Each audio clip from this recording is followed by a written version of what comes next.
Season మారినప్పుడల్లా మనలో చాలా మందికి జలుబుకు తోడుగా గొంతు నొప్పి అనేది పెద్ద ఇబ్బందిగా మారుతుంటుంది. చలికాలంలో వాతావరణంలో మార్పుల మూలంగా హానికారక బ్యాక్టీరియా, వైరస్లు గొంతులో తిష్ట వేసుకుంటూ ఉంటాయి. దీంతో గొంతులో ఒకటే గరగరగా ఉంటూ తినడానికి, తాగడానికి బాగా ఇబ్బందిగా ఉంటుంది. చలికాలంలో గొంతు నొప్పి వేధిస్తున్నప్పుడు ఉపశమనం కోసం ఏం చేయాలో, ఎలాంటి వైద్య సాయం తీసుకోవాలో ఇప్పుడు తెలుసుకుందాం.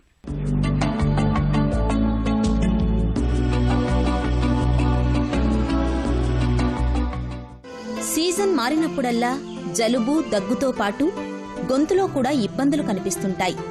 గొంతులో మంట, నొప్పి లాంటి వాటితో పాటు గురగుర లాంటి శబ్దాలతో ఒకటే అసౌకర్యంగా ఉంటుంది. ఒక్కోసారి మింగడం కూడా కష్టమవుతుంది. ఈ గొంతు నొప్పికి చాలా వరకు వైరస్, బ్యాక్టీరియాలు కారణమవుతుంటాయి. 90% కేసుల్లో వైరల్ ఇన్ఫెక్షన్లే గొంతుకి సమస్యల్ని తెస్తుంటాయి. వైరస్ కారణంగా వచ్చే గొంతు నొప్పి ఒకరి నుంచి మరొకరికి తేలికగా వ్యాపిస్తుంది. తుమ్మినప్పుడు, దగ్గినప్పుడు, మాట్లాడినప్పుడు వ్యాధికారక వైరస్ సూక్ష్మక్రిములు ఇతరులకు తేలికగా వ్యాపిస్తాయి. పిల్లల్లో ఈ సమస్య కనిపించినప్పుడు అది ఒకరి నుంచి మరొకరికి సోకకుండా తల్లిదండ్రులు జాగ్రత్తలు తీసుకోవాలి. పిల్లల్ని ఎక్కువగా బయట తిరగనివ్వకూడదు. చేతుల్ని తరచూ కడుగుతుండాలి.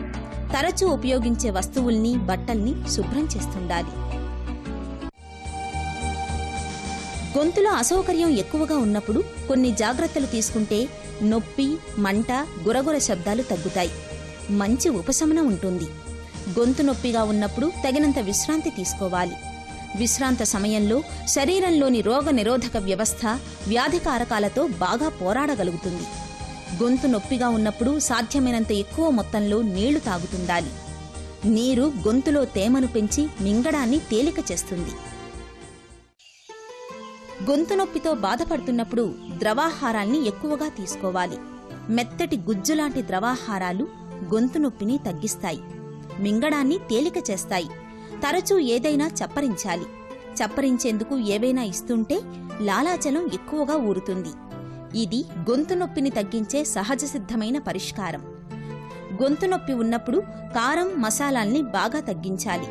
ద్రవాహారాలు, సాత్విక ఆహారాన్ని తీసుకుంటూ ఉంటే గొంతు నొప్పి త్వరగా తగ్గుతుంది.